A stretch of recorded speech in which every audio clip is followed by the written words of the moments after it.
오늘은 지난 시간에 이어서 회개의 기도를 드리고 있는 에스라의 모습을 함께 살펴보려고 합니다.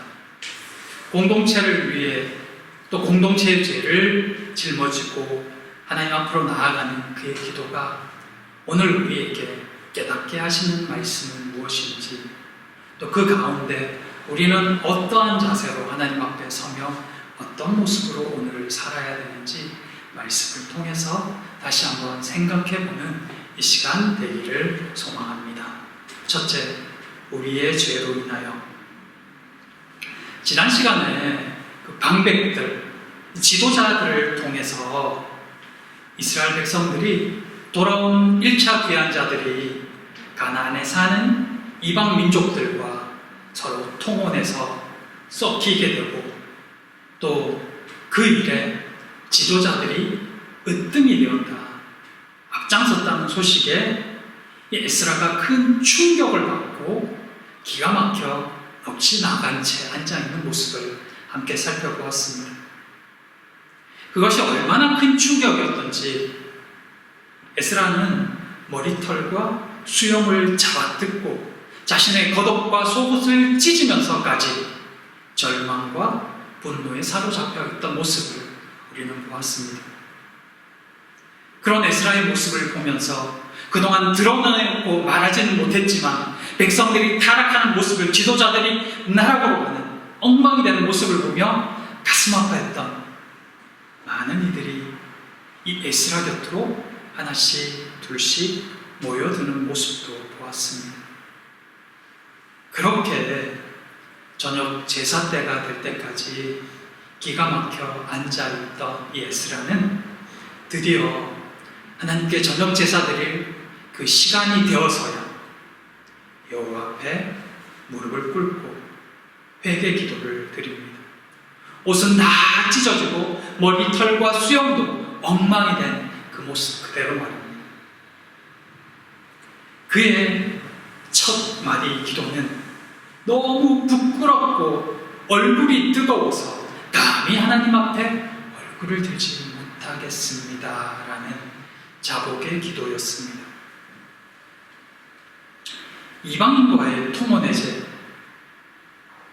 그것이 얼마나 큰 죄이길래 이처럼 완전히 좌절한 모습으로 에스라가 앉아 있었을까요? 이방인과의 통혼은 사실 하나님이 주신 땅을 다시 더러운 땅으로 만드는 죄악이었습니다. 그 죄는 하나님이 주신 평화와 행복을 끊어버리는 죄였으며 하나님의 공급하심을 스스로 막아버리는 죄이기도 했습니다. 이 통혼의 죄가 얼마나 무서운 죄였는지를 단적으로 보여주는 사건들이 성경에 여러 차례 나오는데, 그 맨 처음에 등장하는 모습이 바로 노아의 홍수였습니다. 노아의 홍수를 쭉 거슬러 보면 이런 말씀이 나옵니다. 하나님의 아들들이 사람의 딸을 좋아해서, 사랑해서 자기가 원하는 대로 그 여인을 취하였다. 그래서 하나님의 아들과 사람의 딸이 하나가 되는 모습이 나옵니다. 거기서부터 온갖 죄악들이 관영하기 시작하고 결국은 새롭게 시작된 셋의 자손들이 가인의 자손과 섞여서 노아의 홍수를 맞이할 수밖에 없는 상황으로까지 가게 되었던 것을 우리는 기억합니다. 솔로몬이 그 역사를 반복했습니다. 역대 최고의 지혜의 왕이었고 하나님의 놀라운 복을 받은 그였지만 이방 여인들을 하나씩 둘씩 아내로 첩으로 맞아들이고 결국은 노년에 저주받은 인생으로 끝나버립니다. 그 역사가 이스라엘 가운데 넘쳤고 결국은 그로 인해서 이스라엘은 멸망할 수밖에 없었습니다. 그렇게 역사가 반복되고 반복되었던 것입니다. 그러나 하나님의 은혜로 그들이 다시 돌아오기 시작합니다. 근데 오늘 본문에 보듯 그 역사가 또다시 반복되고 있는 것입니다. 그 결과는 불 보듯 뻔합니다. 그 역사를 아는 에스라에게 이 소식을 들으면서 절망하지 않을 수 없었던 것입니다. 단순히 결혼하는 것이 무슨 큰 문제냐라고 생각할 수 있지만 그것은 곧 가정을 망치고 지파를 망치고 나아가 전 이스라엘을 망치는 정말 무서운 죄악이었던 것입니다. 그렇게 에스라는 절망 가운데 하나님의 처분을 기다리며 작업하고 있었던 것입니다. 죄에 대한 충격, 분노, 좌절, 우리가 생각하는 회개기도, 그 회개기도가 무엇인지를 다시 한번 생각하게 합니다. 에스라의 회개기도가 우리에게 보여주고 있는 죄에 대한 생각은 우리가 죄에 대해서 어떤 마음을 가져야 되고 또 어떻게 반응해야 되고 회개 기도를 할 때 어떤 모습으로 서야 하는지를 새삼 깨닫게 하는 것입니다. 근데 오늘 이 본문에 에스라의 동족들을 향한 회개 기도가 더욱 큰 의미를 가지게 하는 특별한 점은 이 짧은 회개 기도 속에 27번이나 등장하는 우리라는 단어 때문입니다. 지난 시간에 우리가 나누었듯이 이 토너네제, 이스라엘 거룩한 백성들이 이방의 암몬, 모압, 또 그 밖에 그 하나님을 모르고 우상 숭배하는 그 여인들을 데리고 와서 결혼하는 이 문제, 이 심각한 죄악이 사실 에스라의 잘못은 아니었거든요. 그는 지도자였고 리더였지만 실제로 이 죄악은 이미 1차 귀환자들, 에스라가 이끌고 온 사람은 2차 귀환자들이잖아요. 1차 귀환자들이 하나님 앞에 범죄한 것이거든요. 에스라가 돌아와서 보니 이미 그 상태가 되어버린 것입니다. 그러니까 따지고 보면 에스라 죄는 아니잖아요. 그가 그들을 가르치기 전에 이미 발생했던 죄이고, 그러니 에스라가 할 일은 그것에 대해서 이거 틀렸어 지적하면서 그들을 심판하고 범죄하기만 해도 충분했습니다. 하지만 에스라는 그 죄악을 들으면서 너희들 잘못했어, 너희들 다 죽어야 돼가 아니라 그 죄가 얼마나 부끄럽게 여겨지고 수치스럽고 하나님 앞에 큰 죄악인지를 자신이 느끼면서 하나님 앞에 너무 부끄러워서 고개를 들지 못하겠다고 말합니다. 저 사람들이 너무 부끄러워서 내가 하나님 앞에 고개를 못 들겠습니다가 아니라 내가 스스로 부끄러워서 하나님 앞에 고개를 들지 못하겠다고 말하는 것입니다. 자신도 그 죄에서 분리된 자가 아니다라고 말하며 하나님께 죄악을 회개하고 있었던 것입니다. 그 단어가 우리입니다. 내 앞에 사람들이 저질렀는데 아니요, 그건 나의 죄입니다. 이렇게 기도하는 것입니다. 그래서 우리라는 단어를 쓰면서 하나님 앞에 기도하고 있는 것입니다. 자신을 그 죄에서 분리시키지 않습니다. 사실 앞에서 말했듯이 이스라엘이 저지른 죄는 상당히 심각한 범죄거든요. 이스라엘의 역사가 보여주시되 그들은 이미 그 죄악 중에서 그 죄를 저질렀음에도 하나님께 용서를 받았습니다. 건지심을 받았습니다. 그래서 1차 귀환자들이 포로로 끌려갔다가 뜻하지 않게 돌아왔습니다. 근데 또 죄를 저질렀다는 것입니다. 이제는 여호와께서 그들을 죽이셔도 할 말이 없습니다.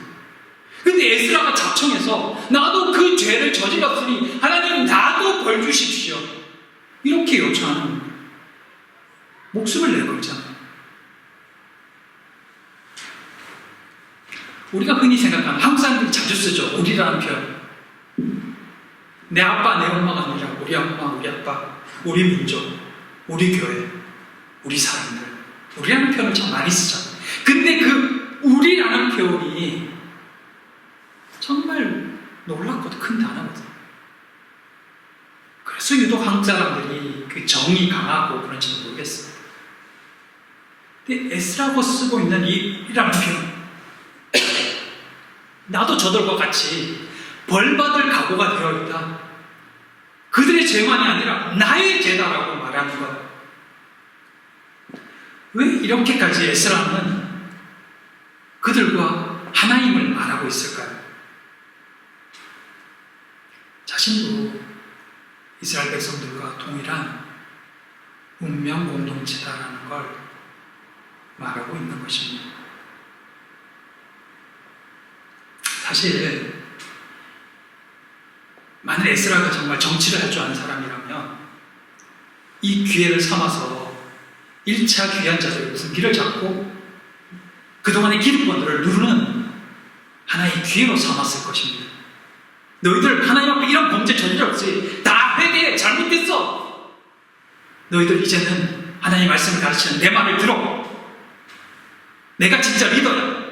이렇게 할 수도 있었다는 것입니다. 근데 그렇게 하지 않았습니다. 먼저 하나님께 나아가서 하나님 나도 죄인입니다. 하나님 나도 저들과 같은 자입니다.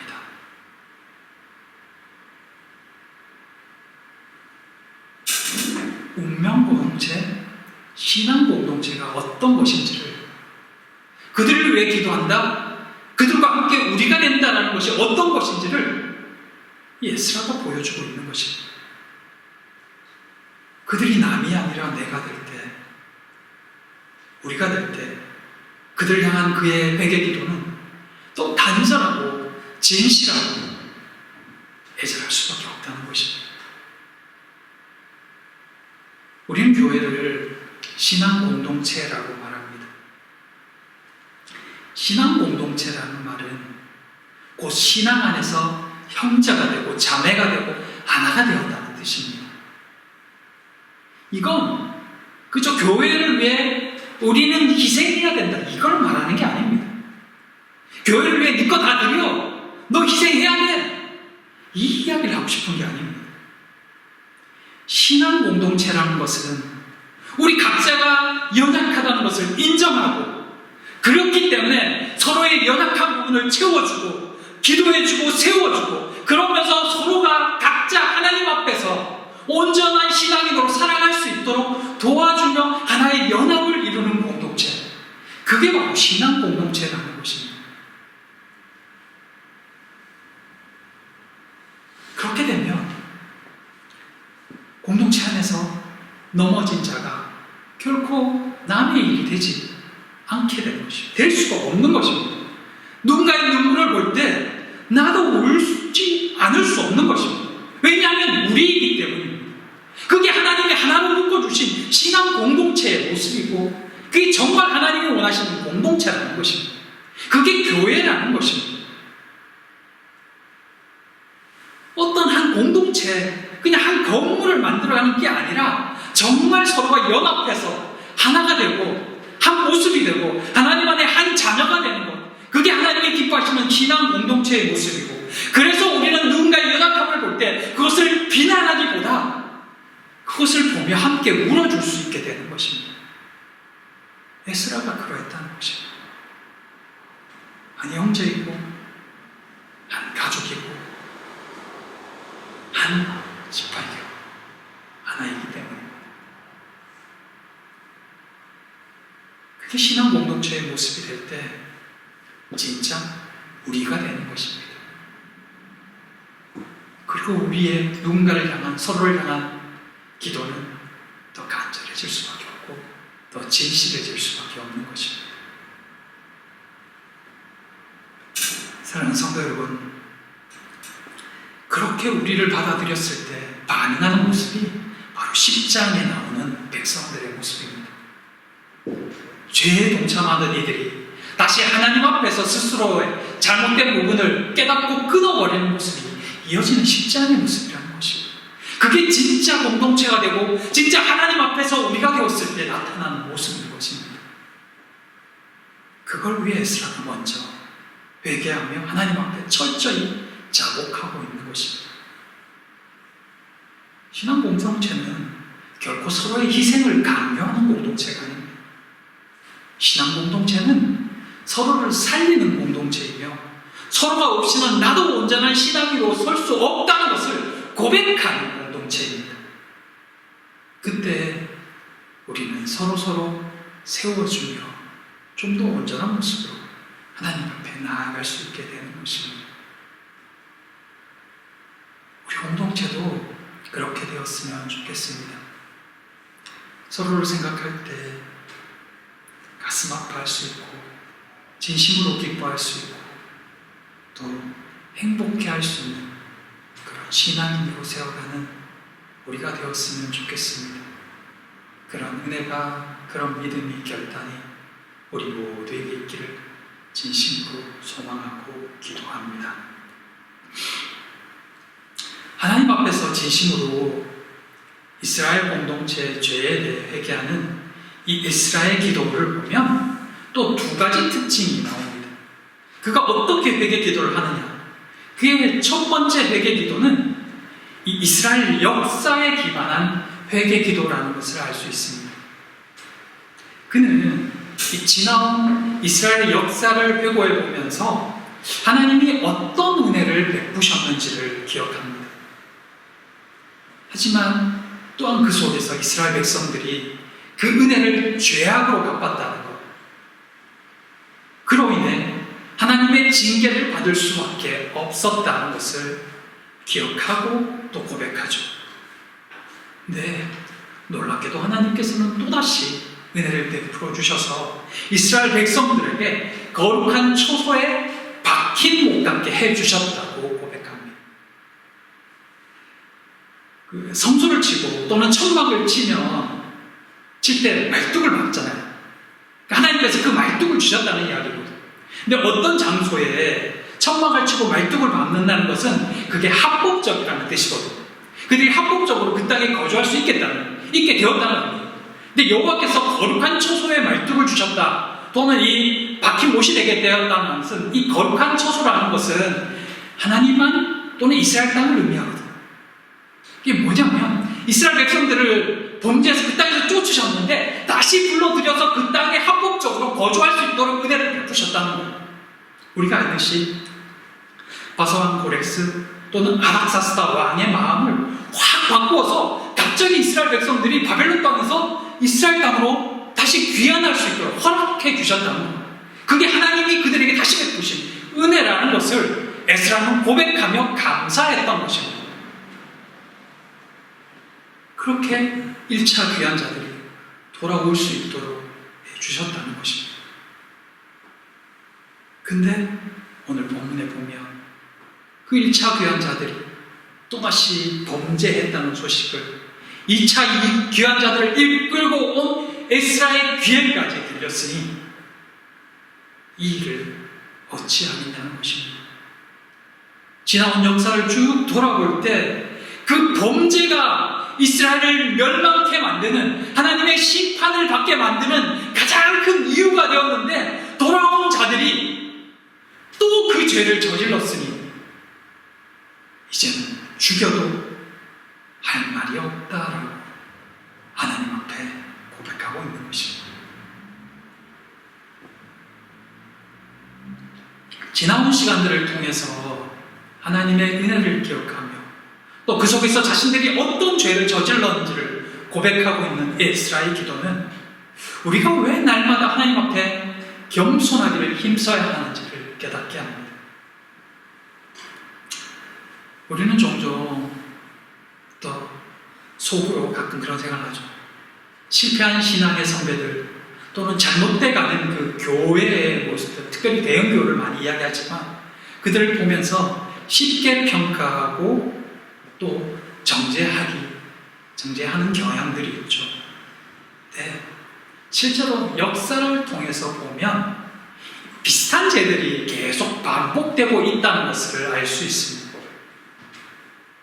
신앙의 선배들이 막판에 저지르는, 잘 나갈 때 저지르는 그 죄악들을 쭉 살펴보면 결국 그들도 젊은 시절이 있었고 하나님 앞에 열정을 품을 때가 있었다는 것입니다. 그래서 하나님이 은혜를 부어주셨고 잘 되었는데 잘 되니까 헛짓을 하고 딴 길로 가는 거죠. 대형교회들, 처음부터 대형교회는 없습니다. 저희처럼 작은 교회죠.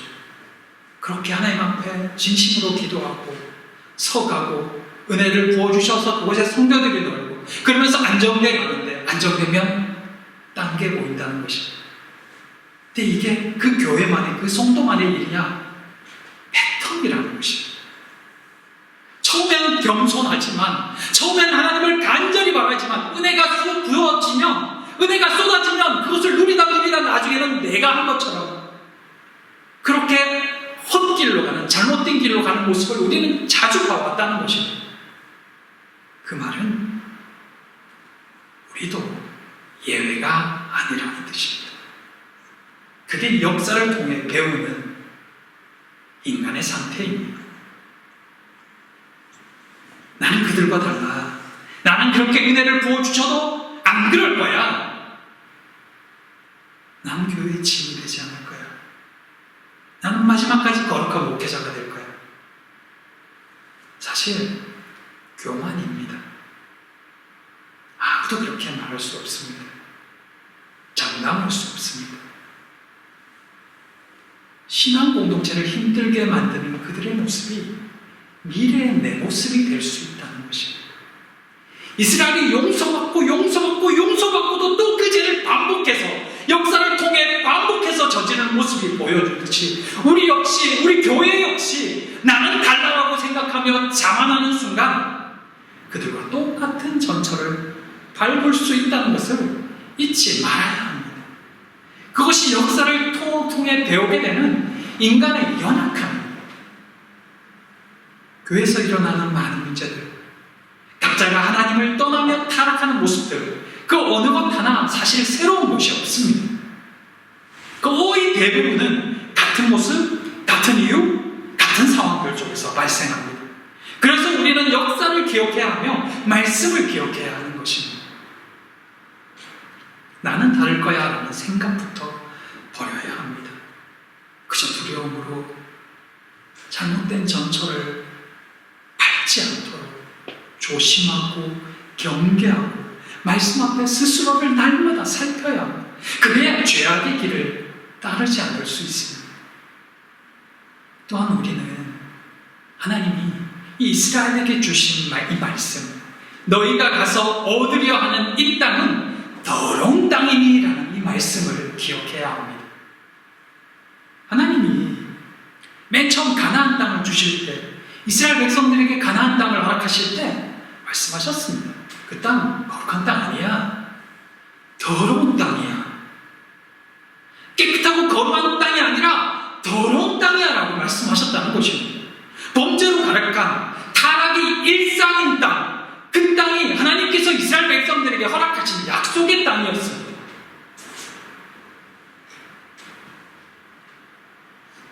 처음엔 되게 이상하게 들렸습니다. 약속의 땅인데 왜 더러운 땅이지? 하필 그 많고 많은 땅 중에 왜 더러운 땅을 그들에게 주셨을까? 그 어디에도 깨끗한 땅은 없기 때문입니다. 정도의 차이가 있긴 하지만 하나님이 없는 그 땅은 결국은 다 더러운 땅입니다. 우상이 가득하고 세상 죄악이 가득한 땅, 그 중에도 하나님께서 이스라엘에게 주신 땅은 더 더러운 땅이었습니다. 그 죄가 차고 넘쳐서 이제는 정화되어야 될 땅, 그 땅을 이스라엘에게 주신 것입니다. 왜 하필 그 땅을 이스라엘에게 주셨을까요? 그것이 택함받은 이스라엘의 사명인 것입니다. 그 땅을 정화하고 깨끗하게 만들어야 할 사람들. 그러나 인간은 태생적으로 죄와 가까운 사람들입니다. 역사를 통해서도 끊임없이 발견하게 되듯이 반복된 죄의 역사를 만들어가는 이유가 바로 인간은 누구나 할 것 없이 죄와 가까운, 아니 죄 가운데 태어난 자들이라는 것입니다. 그렇기에 조금만 방심해도 금방 물들 수밖에 없는 것이 우리이고 그것을 증명해 주는 것이 역사입니다. 그런 곳에서 우리가 온전히 살 수 있는 길은 하나님의 은혜밖에 없는 것입니다. 하나님께서 이스라엘 백성들을 그 더러운 땅에 보내시면서 거룩한 초소에 잘 박힌 목과 같이 해주신다 하셨기 때문에, 그 땅에 정착할 수 있도록 해주신다 하셨기 때문에, 그 땅에 울타리가 되어주신다, 울타리를 주신다 하셨기 때문에 그 하나님을 믿으며 그곳으로 나아가는 것뿐입니다. 사랑하는 성도 여러분, 역사를 기억하며 하나님의 말씀을 기억하며 회개의 기도를 올리는 예스라의 기도가 오늘 우리에게도 깨달음을 주는 말씀이기를 소망합니다.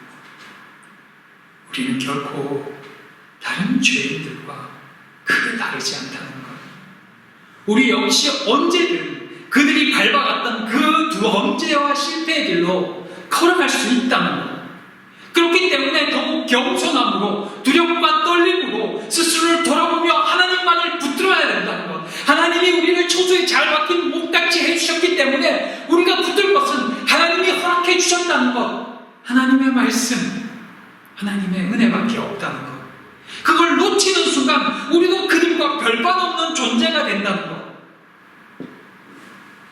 그걸 붙들고 날마다 하나님 앞에 서야 된다는 것, 그것입니다.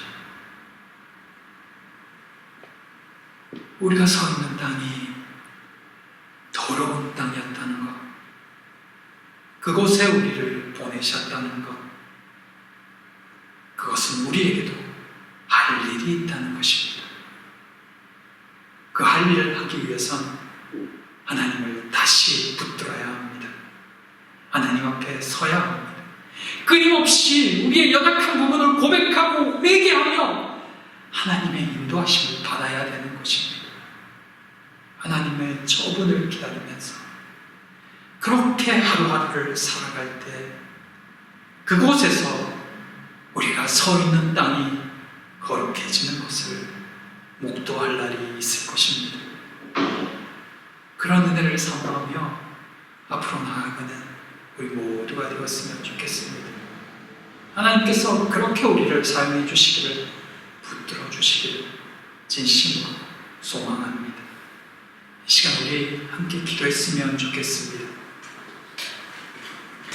나의 연약함과 죄악의 본성을 고백하고 하나님의 도우심을 구했으면 좋겠습니다. 하나님, 내가 왜 여기에 있지요? 하나님, 왜 나를 이곳에 보내셨지요? 뭘 해야 되지요? 하나님, 알게 해주십시오. 하나님, 그 뜻을 이루게 하여 주시옵소서. 우리 회개하며 또 하나님의 은혜와 인도하심을 구하며 잠시 같이 기도하겠습니다. 기도합니다. 사랑과 은혜의 하나님, 통탄하며 이스라엘의 죄악을 우리의 죄로 알고 아버지 앞에 구하는 에스라의 모습을 봅니다. 우리에게 우리로 살아갈 수 있는 은혜를 허락하시고 우리로 기도하며 구할 수 있는 저희가 되게 하여 주시옵소서. 우리의 죄악을 용서하여 주시고 이 땅에 하나님 우리가 무엇을 해야 될지를 다시 한번 깨달으며 각성하고 일어설 수 있는 우리 교회가 되게 하여 주시옵소서. 사랑하는 지체들 한 사람 한 사람 하나님의 강한 손과 은혜의 손길로 붙들어 주시길 간절히 소망하며 예수님 이름으로 기도드립니다.